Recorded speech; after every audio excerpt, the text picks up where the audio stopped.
الحمد لله وكفى وسلام على عباده الذين اصطفى أما بعد فأعوذ بالله من الشيطان الرجيم بسم الله الرحمن الرحيم محمد رسول الله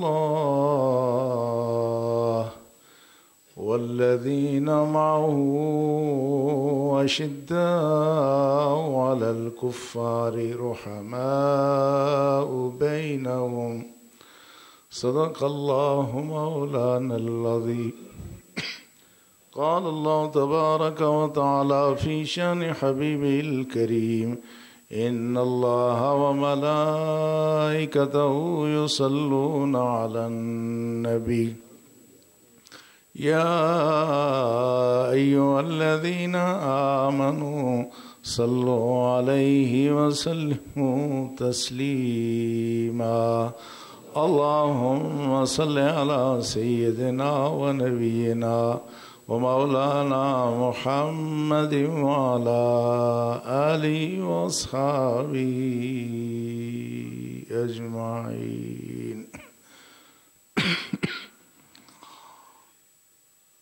اللہ کی عزت، برادران اسلام، گزشتہ جمعۃ المبارک کے موقع پر ہم جس موضوع پر گفتگو کر رہے تھے اس کا خلاصہ یہ تھا کہ اسلام میں ایمان لانے کے بعد عظمت کا انحصار 4 چیزوں میں ہے.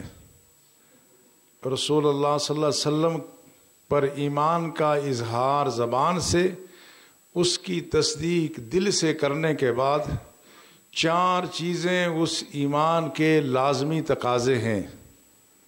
سب سے پہلے محبت رسول ہے، اس کے بعد ادب رسول ہے، پھر اتباع رسول ہے، اور پھر نصرت رسول اللہ صلی اللہ علیہ وسلم کہ ظاہری زمانے میں ان کی اس دور میں حمایت نصرت کرنا، اور اس کے بعد ان کے دین کی مدد کرنا، یہ دین کے لازمی تقاضے ہیں. یہ چیزیں آپس میں اتنی مربوط اور اتنی ایک دوسرے کے ساتھ وابستہ ہیں. جس درجے کا ایمان ہوگا اسی درجے کی محبت رسول بھی ہوگی. جس درجے کی محبت رسول ہوگی اسی درجے کی رسول اللہ کی تعظیم و تکریم بھی ہوگی. جتنی تعظیم و تکریم زیادہ ہوگی اسی قدر اتباع رسول زیادہ ہوگی، اور جس قدر اتباع رسول زیادہ ہوگی اسی قدر رسول اللہ صلی اللہ علیہ وسلم کی دین کی نصرت بھی زیادہ ہی ہوگی. ادھر سے آپ اوپر سے شروع کریں پھر بھی بات جا کے وہیں پہنچتی ہے. اس لیے جتنی عقیدت ہے، محبت ہے، پیار ہے، اتباع ہے، اس میں تھوڑی بہت کبھی کمی کوتاہی ہو سکتی ہے. کبھی محبت رسول کے اظہار میں کمی ہو گئی، کبھی اتباع رسول کے اظہار میں کمی ہو گئی، لیکن مستقل طور پر کبھی بھی یہ نہیں ہو سکتا کہ ایک شخص کے دل میں اللہ کے رسول کی محبت ہو مگر وہ اتباع رسول سے ہمیشہ منحرف رہے. یہ بات عملاً ممکن نہیں ہے کہ کوئی شخص ادب رسول کا دعوے دار ہو، مؤدب بھی ہوں، اور رسول اللہ صلی اللہ علیہ وسلم کی اتباع سنت سے اس کا کردار خالی ہو. یہ نہیں ہو سکتا کہ کوئی شخص متبع بھی ہے اور اللہ کے رسول سے محبت اور عقیدت بھی رکھتا ہے، لیکن جب ضرورت پڑے تو آدمی اللہ کے رسول کی نصرت نہ کرے. اس لیے یہ وہ چیزیں ہیں جن کو اور واضح کرنے کے لیے اتفاق سے گزشتہ اتوار کے دن 12 جمادی الثانی کو حضرت ابوبکر صدیق رضی اللہ تعالی عنہ کا یوم وصال بھی ہے. تو یہ ابوبکر صدیق رضی اللہ تعالی عنہ کے کردار سے چند چیزیں آپ جوڑیں گے تو آپ کو پتہ چلے گا کہ حضرت ابوبکر صدیق افضل البشر بعد الانبیاء، یعنی انبیاء کے بعد سب سے اعلیٰ ترین فرد وہ کیوں قرار پائے. تو پہلا مرحلہ ہے ایمان کا. جتنا ایمان قوی ہے اسی درجے کی محبت، اطاعت، نصرت بھی ہے. حدیث میں اس بات کا بھی ثبوت ملتا ہے کہ حضرت ابوبکر صدیق رضی اللہ تعالی عنہ اصولی طور پر، دلی طور پر اسی وقت مومن ہو گئے تھے جب رسول اللہ صلی اللہ علیہ وسلم کی عمر 10-12 سال تھی. جب آپ شام گئے، میں نے پیچھے یہ واقعہ تفصیل سے عرض کیا تھا، تو بحیرہ راہب نے جب رسول اللہ صلی اللہ علیہ وسلم کی وہ ارحاسات دیکھے کہ کس طرح درخت جھک رہے ہیں، کس طرح پتھر جھک رہے ہیں، جب واپسی میں ابوبکر صدیق کو اطلاع ہوئی کہ یہ وہ ذات ہیں کہ جو آئندہ مستقبل میں اعلان نبوت فرمائیں گے، تو ابوبکر صدیق دلی طور پر تو مسلمان پہلے ہی ہو گئے تھے. البتہ اظہار بعد میں ہوا، اور اظہار کا بھی جو ابوبکر صدیق کا انداز تھا وہ سب سے منفرد اور سب سے جدا گانا تھا. رسول اللہ صلی اللہ علیہ وسلم فرماتے ہیں ما دعوت احدا الی الاسلام الا له عنہ قبوۃ ونظر وتردد. رسول اللہ فرماتے ہیں میں نے جس شخص کو بھی اسلام کی دعوت دی، اس نے کوئی نہ کوئی اس میں تردد ضرور کیا، کوئی نہ کوئی سوچ وچار ضرور کیا، اور کوئی نہ کوئی اس نے تاخیر ضرور کی. ما خلا ابا بکر، صرف ابو بکر کے علاوہ. فرمایا ابو بکر وہ شخص ہے جب میں نے اس کو اسلام کی دعوت دی تو اس نے ذرا بر بھی دیر نہیں لگائی.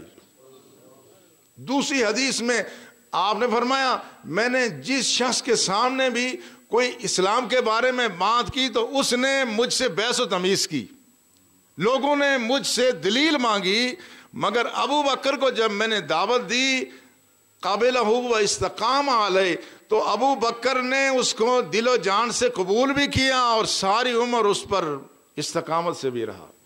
اس لیے اس معاملے حضرت ابوبکر صدیق بہت ہی منفرد ہیں.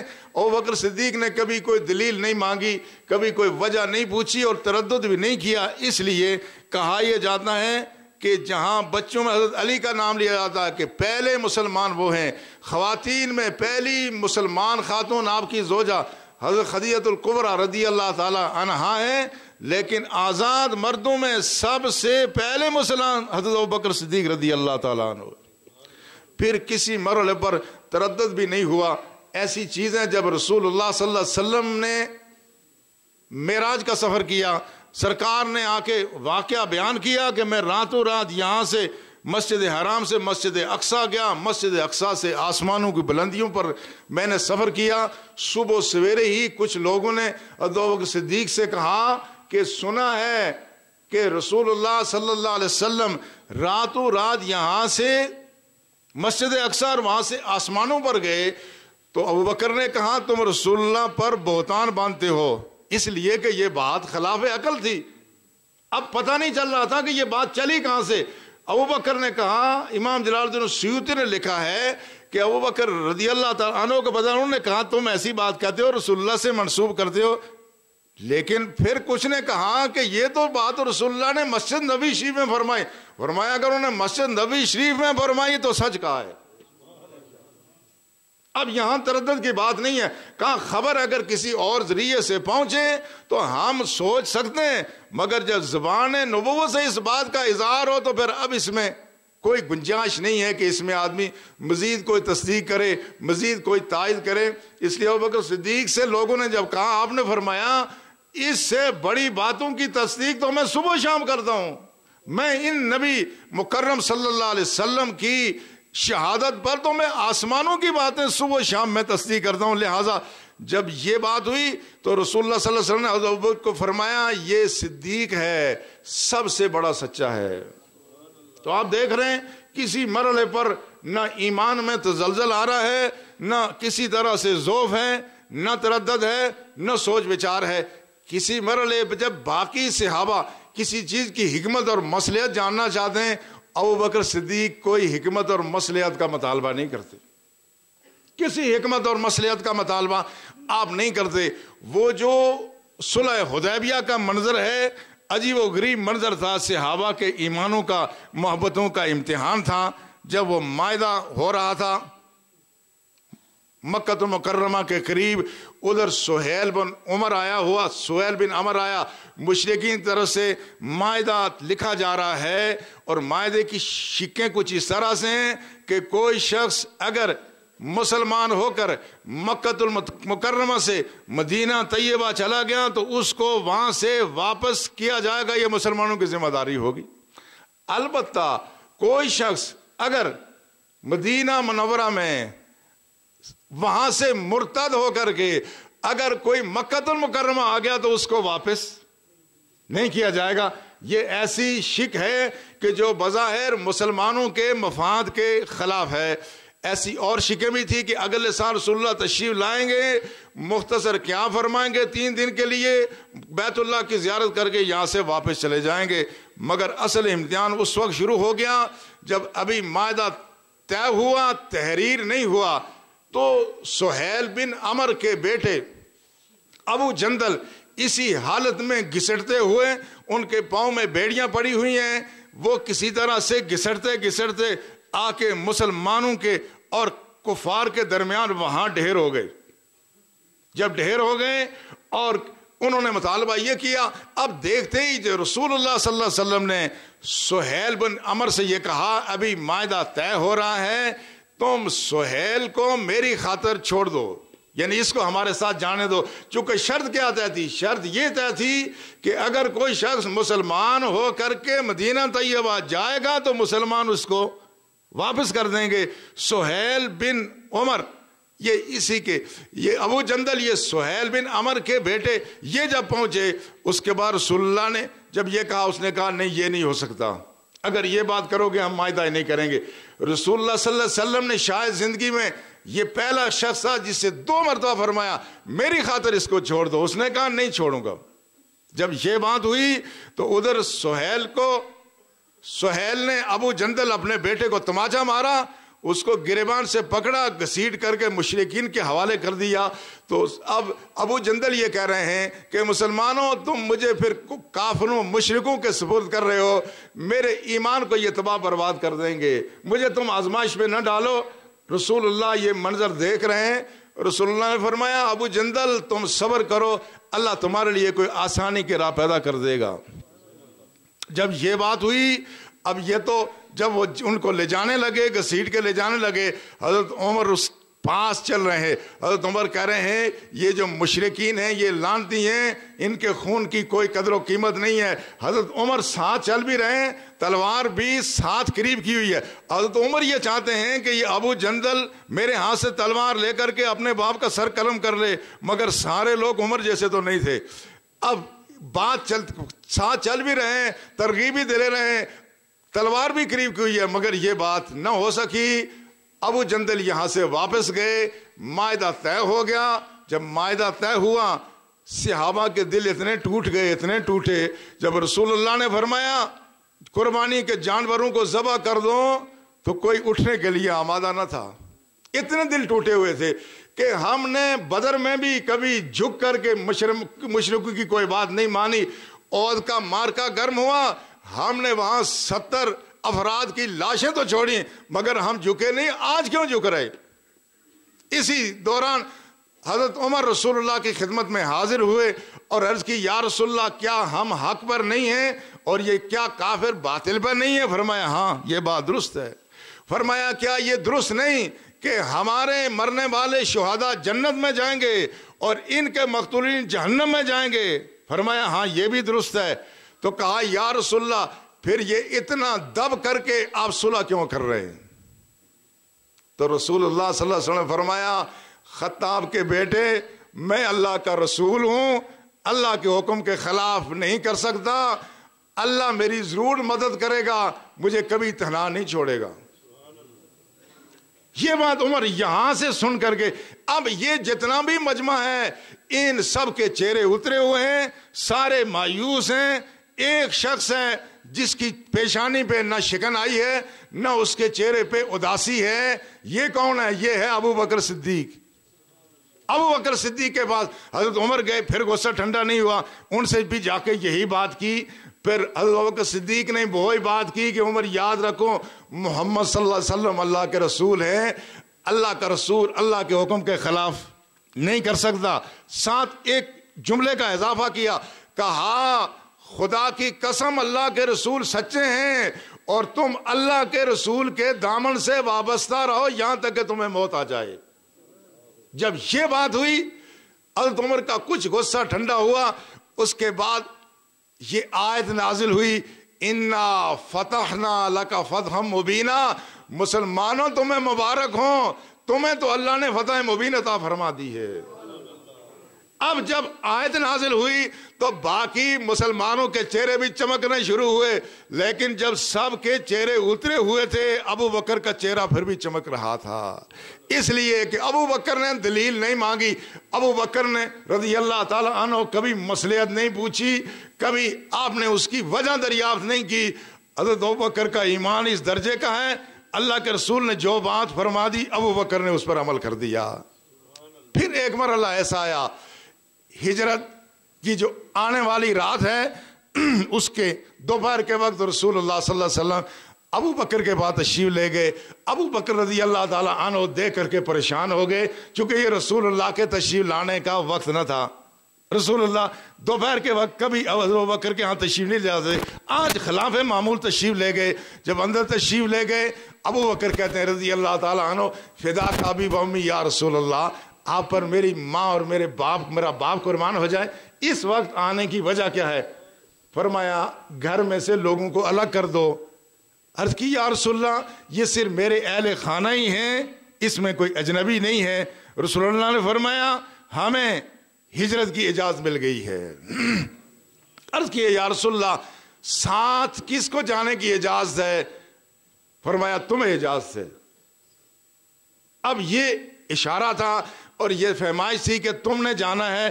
اچھا اس مرحلے پہ آج بھی رسول اللہ کی عزت, آپ کی ناموس پر جانٹیں لٹانے والے بھی بہت ہیں, لیکن عمومی رویہ اہل ایمان ذرا اپنے آپ کو اس سطح پر رکھ کے دیکھو. اگر ہم میں سے کسی شخص کو, میں عام بات کر رہا ہوں, نہ جانے آپ میں سے کتنے ایثار والے ہوں جو اپنا سب کچھ سرکار پہ قربان کر دیں. آج کے دور کا کوئی مسلمان ہوتا تو کہتا یا رسول اللہ بات تو ٹھیک ہے لیکن آپ بہت دیر میں بتا رہے ہیں. اگر ابو بکر نہیں جانا تھا تو پہلے تو بتا دیتے. ہم جیسا آدمی ہو ہزاروں اپنے باتیں کرے, میرا فلاں کام بھی ہے, فلاں بھی ہے, فلاں بھی ہے. عام ہمارا رجحان یہی ہوتا ہے نا. یہ تو ہجرت کی بات الگ ہے, آج اللہ کے جو فرض اللہ کے رسول نے حکم دیے ان میں ہم کوتاہی کر رہے ہیں نا. کوئی نہ کوئی ہیلا بہانا, کوئی نہ کوئی اس میں سے نکال دیتے ہیں کہ اچھا چلیں یہ یوں تو نہیں ہے, یوں نہیں ہے. کئی لوگوں سے ہم نے عرض کیا جب خدا کے حاضر ہوں تو سر ڈھانپ لیا جائے. لوگ کہتے ہیں سر ڈھانپنا کون سا فرض ہے, اس کے بغیر بھی تو جماعت ہو جاتی ہے. یہ وہ ہیلے بہانے ہیں جو ہم شریعت کے معاملات میں بات دبا کرتے ہیں. اس لیے آج کے دور کا آدمی ہوتا تو شاید بہانے کرتا یا رسول اللہ آپ نے پہلے تو بتایا نہیں, اچانک بتا رہے ہیں, اب میرا مقدمہ کر رہا ہوں, اتنا کاروبار ہے, قرض لینا ہے, فراں کرنا ہے, یہ کرنا ہے, وہ کرنا ہے. تو وہ کرنے کا یا رسول اللہ صلی اللہ علیہ وسلم آپ نے ارشاد تو نہیں فرمایا تھا, لیکن میں تو سمجھ گیا تھا کہ آپ ہجرت کرنے والے ہیں. میں یہ کہتا ہوں جو محبت والے ہیں, محبت والوں کو کہنے کی ضرورت نہیں ہوتی, وہ اشاروں سے سمجھ جاتے ہیں. یہ تو حکم تو عام لوگوں کے لیے ہے, یہ عام نوکروں کے لیے حکم ہوتا ہے, محبت والوں کے لیے اشارے ہوتے ہیں. محبت والوں کو حکم نہیں دیا جاتا. محبت آپ نے ماں کو کبھی کہا کہ ممی میرے لیے یہ کام کر لینا, میرے لیے یہ رکھ لینا, میرے ساتھ یہ معاملہ کرنا؟ ماں خود بخود جان چھڑکتی ہے. ہاں نوکرانی سے کام کرانا تو نوکر سے تو اس کو کہنا پڑتا ہے یہ کام کر لینا. یہ محبت میں اشارے کافی ہوتے ہیں. ابو بکر صدیق نے کہا یا رسول اللہ پوری تیاری ہے میری, 2 اونٹنیاں تیار کی ہوئی ہیں اور اس کے علاوہ بھی پوری تیاری ہے, آپ اپنے دولت قدے پہ تشریف لے جائیں. رسول اللہ تشریف لے گئے. اب رات کو حضرت ابو بکر صدیق ان کے ساتھ نکلتے ہیں, پوری تیاری ہے. 7 غلام الگ ہے کہ عامر بن فہیرہ جو آپ کا غلام ہے وہ اس سارے راستے میں آپ کی دیکھ بھال بھی کرے گا. اس کی ڈیوٹی یہ تھی کہ ہم جس راستے سے جائیں گے, چونکہ ریتیلا راستہ ہوتا تھا, پاؤں کے قدم پڑتے تھے, اس کا فرض یہ تھا کہ صبح سویرے اس نے بکریوں کو اس راستے پہ چلا دینا تھا تاکہ نشانات ختم ہو جائیں. اور عبداللہ بن عریقت جو تھا غیر مسلم مگر ابو بکر رضی اللہ کی نگاہ دیکھو، اس کو وہ راستوں کا شناسا تھا، اس کی ڈیوٹی یہ تھی کہ راستے پر آگے یہ چلے گا، ہے کافر مگر ابو بکر کا انتخاب ہے، یہ دھوکہ نہیں دے سکتا، یہ ابو بکر کی نگاہ ہے رضی اللہ تعالیٰ عنہ۔ اسما بنت ابی بکر کا فریضہ یہ تھا کہ جب ہم غار سور سے آگے چلیں گے تو زیادہ راہ کھانے پینے کا سارا سامان ابو بکر کی بیٹی نے وہاں پہنچانا ہے۔ یہ وہ انداز ہے ابو بکر صدیق کا جس کی وجہ سے انہوں نے مقام و مرتبہ پایا۔ ہر مرحلے پر جہاں مال کی قربانی آئی، مال ابو بکر نے قربان کیا، جان کی قربانی آئی، وہاں پر بھی جو صحیح احادیث میں موجود ہے، جب غار سور میں تشریف لے گئے تو ابو بکر نے فرمایا آپ باہر تشریف فرماؤ، میں اندر جا کے غار کا جائزہ لوں گا۔ سارے سوراخ بند کیے، اپنی تہمت پھاڑ کے بند کر رہے تھے، 2 سوراخ رہ گئے، اب تہمت اگر مزید پھاڑتے ہیں تو اب سطر ڈھانپنے کے لیے کپڑا نہیں ہے۔ فرمایا یا رسول اللہ تشریف لائیں، دونوں سوراخوں پر پاؤں رکھ کے رسول اللہ کو اپنی گود میں لے لیا۔ اور وہ واقعہ صحیح حدیث میں، یہ کوئی افسانہ نہیں ہے، صحیح حدیث میں موجود ہے کہ وہاں جب سانپ نے کاٹنا شروع کیا، ابو بکر نے حرکت نہیں کی مگر غم کی درد کی شدت کی وجہ سے آنکھوں سے آنسو جاری ہو کے سرکار کے چہرے پر پڑے، سرکار بیدار ہو گئے۔ کس درجے کا اثار ہے، جان کی قربانی ہے تو ابو بکر سب سے آگے ہیں، مال کی قربانی ہے تو سب سے آگے ہیں۔ جب حضرت صدیق رضی اللہ تعالیٰ عنہ جب ایمان لائے تھے تو آپ کے پاس 40,000 درہم موجود تھے، لیکن کیا ہوتا ہے جب کوئی غلام، کوئی کمزور آدمی کسی تکلیف میں ہوتا ہے، پریشانی میں ہوتا ہے، آپ فوراً اس کو آزاد کر دیتے ہیں۔ ایک دن گھر سے باہر نکلے تو دیکھا حضرت بلال رضی اللہ تعالیٰ عنہ، ان کے آقا نے، ان کے مالک نے ان کو تپتی ریت میں دوپہر کے وقت لٹایا ہوا ہے، سینے پر بھاری پتھر ڈالا ہوا ہے اور بار بار کہتا ہے بلال اسلام کو ترک کر دو ورنہ اسی حالت میں مرو گے۔ جب ابو بکر صدیق نے دیکھا تو فرمایا اس کو میرے ہاتھ بیچ دو، آپ نے خریدا، راہ خدا میں آزاد کر دیا۔ وہ جو غلام جو آپ کے ساتھ ہجرت میں گیا تھا عامر بن فہیرہ، یہ بھی آپ نے آزاد کیا۔ بعض روایتوں میں آتا ہے آپ نے 7 غلام آزاد کیے، بعض میں زیادہ کا بھی ذکر ہے۔ حضرت ابوبکر صدیق کے والد ابو قحافہ وہ جب دیکھتے ہیں کہ میرا بیٹا کمزوروں کو، غریبوں کو، مسکینوں کو آزاد کرتا ہے، ایک دن انہوں نے کہا ابو بکر تم اگر آزاد کرتے ہی ہو غلاموں کو تو یہ ان کمزوروں کو آزاد کرنے کے بجائے جو طاقتور ہیں ان کو آزاد کرو۔ کیوں؟ یدافعون عنک ویقومون معک، کہا یہ تیرا دفاع کریں گے، تیرے پاس کھڑے ہو جائیں گے اور یہ تیرے کام آئیں گے۔ انہوں نے کہا اے میرے والد آنا ارید ما عند اللہ، تمہیں پتہ نہیں ہے میں ان کی مدد کی خاطر میں ان کو آزاد نہیں کر رہا ہوں، میں تو اللہ کے رضا کی خاطر آزاد کر رہا ہوں۔ تو یہ قرآن کی آیت نازل، فَأَمَّا مَنْ آتَى وَاتَّقَى وَصَدَّقَ بِالْحُسْنَى فَسَنُيَسِّرُهُ لِلْيُسْرَى، جس نے جو ایمان لایا، سچائی کی اس نے تصدیق کی اور اس کے بعد کیا کیا، اس کا فَسَنُيَسِّرُهُ لِلْيُسْرَى، ہم عنقریب اس کے لیے آسانیاں پیدا کر دیں گے۔ اس لیے جب ہجرت کا مرحلہ آیا حضرت ابوبکر صدیق کے پاس صرف 5,000 درہم باقی بچ گئے اور یہ لے کے یہاں سے پھر رسول اللہ کے ساتھ گئے۔ اس لیے رسول اللہ صلی اللہ علیہ وسلم نے بھی جب کوئی شخص اس حد تک جائے، اس حد تک اثار کریں، اللہ کے رسول بھی کبھی فراموش نہیں کرتے۔ حضرت ابوبکر صدیق کے حوالے سے حضرت عمر سے حدیث ترمذی نے نقل کی ہے، وہ کہتے ہیں رسول امرنا رسول اللہ صلی اللہ علیہ وسلم ان نتصدق، ایک دن رسول اللہ نے بیٹھے بیٹھے فرما دیا راہ خدا میں صدقہ کرو۔ حضرت عمر کہتے ہیں میرے پاس مال بھی کافی تھا، میں نے آدھا مال جمع کیا، رسول اللہ کے پاس جا کے پیش کر دیا۔ آپ نے فرمایا ما ابقیت لأہلک، عمر اپنے گھر کے لیے کیا چھوڑا ہے؟ میں نے کہا یا رسول اللہ مثلہ ہو، جتنا لایا ہوں اتنا آدھا لایا ہوں، آدھا گھر چھوڑ کے آیا ہوں۔ اتنی دیر میں حضرت ابوبکر صدیق ہی مال لے آئے، انہوں نے بھی آ کے ڈھیر کر دیا سامنے۔ رسول نے فرمایا ما ابقیت لأہلک، ابوبکر اپنے گھر کے لیے کیا چھوڑا ہے؟ قال ابقیت اللہم اللہ و رسولہ، کہا گھر میں اللہ اور اللہ کے رسول کو چھوڑ آیا ہوں۔ ہاں کہتے ہیں نا کہ اقبال نے کہا پروانے کو چراغ ہے بلبل کو پھول بس، صدیق کے لیے ہے خدا کا رسول بس۔ اور عمر کہتے ہیں اس دن میں نے جان لیا کہ میں نیکی کے معاملے میں کبھی بھی ابوبکر صدیق پر سبقت نہیں لے جا سکتا۔ اس لیے رسول اللہ صلی اللہ علیہ وسلم نے بھی فرمایا امن الناس فی صحبتہ و مالہ، امن الناس علیہ فی صحبتہ و مالہ ابو بکر، کہا مجھ پر اپنی جان اور مال کے اعتبار سے جتنے احسانات ابو بکر صدیق کے ہیں کسی اور کے نہیں ہیں۔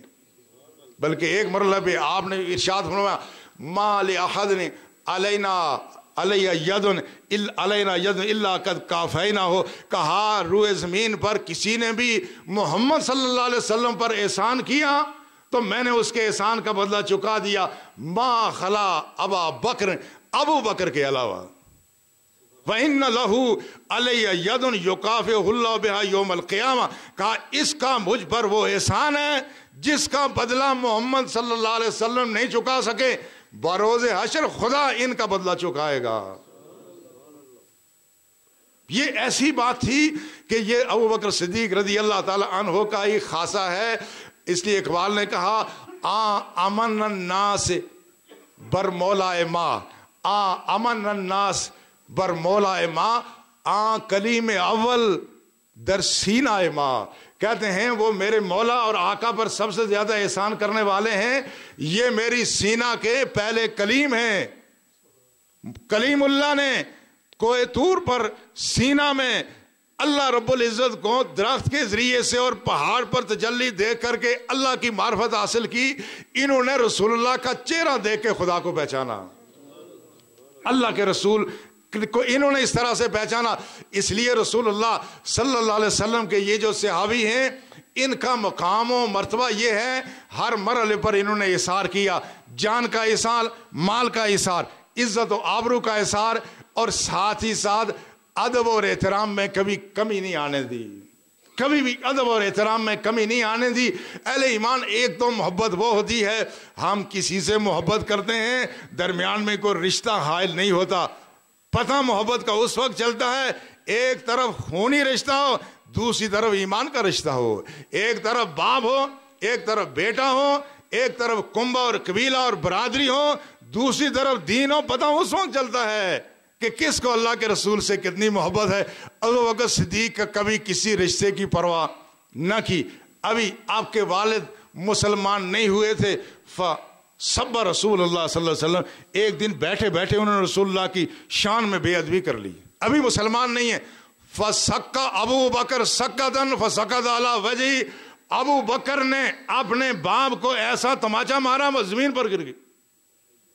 ہاں باپ کے ساتھ اچانک، ایک تو آج کل گستاخ اولاد ہے نا جو اٹھتے بیٹھتے والدین کے ساتھ ایسے ہی کرتی ہے، ابو بکر وہ بیٹا نہیں ہے، یہ ایسا بیٹا ہے ماں باپ پہ قربان ہوتا ہے، یہ مؤدب بیٹا ہے، لیکن چونکہ اللہ کے رسول کی عزت پر باپ نے حملہ کر دیا۔ جب چہرے کے پر گرے رسول اللہ کے پاس حاضر ہوئے، عرض کیا یا رسول اللہ میں نے ایسا کر لیا۔ آپ نے فرمایا لا تعود بعدا، فرمایا آئندہ باپ کو مارنا نہیں ہے، باپ کو آئندہ مارنا نہیں ہے، یہ نہیں کہ حوصلہ افزائی کی، فرمایا باپ کو نہیں مارنا ہے۔ فرمایا والذی بعثک بالحق لو کان عندی سیفا لقطعت رقبتہ، کہا یا رسول اللہ خدا کی قسم ہے کہ یہ تو تماچا تھا، اگر ابو بکر کے پاس اس وقت تلوار ہوتی تو باپ کا سر تن سے جدا کر کے رکھ لیتا۔ یہ ہے وہ محبت، یہ ہے وہ عقیدت کہ جو سارے رشتے یہاں پیچھے رہ جاتے ہیں، اللہ کے رسول کا رشتہ سب سے آگے ہے، یہ رشتہ ایسے ہی رہے۔ اور صحیح حدیث میں ہے عبد الرحمن آپ کے بیٹے ایمان لانے کے بعد کہا اب میرے بعد بدر کے مقام پر ایک مرتبہ، بدر کے مقام پر آپ ایک مرحلے پر میری تلوار کی زد میں آ گئے تھے، اگر میں چاہتا تو آپ کو قتل کر لیتا۔ فرمایا اگر بیٹے تم میری تلوار کی زد میں آتے تو میں کبھی نہ چھوڑتا۔ یہ ہے وہ ایمان، یہ ہے وہ تعلق اور رشتہ۔ اب اس میں ہمارے ہاں کیا ہوتا ہے، کوئی بات ہو گئی، میں کبھی کوئی بات کرتا ہوں، دہریوں کے خلاف ہم بات کرتے ہیں، لوگ مجھے آ کے خبریں سناتے ہیں جی فلاں دہریے نے خدا کے بارے میں یہ بات کر دی، رسول اللہ کے بارے میں یہ بات کی. اچھا تو تم نے کیا کیا؟ ہم نے کچھ بھی نہیں کیا.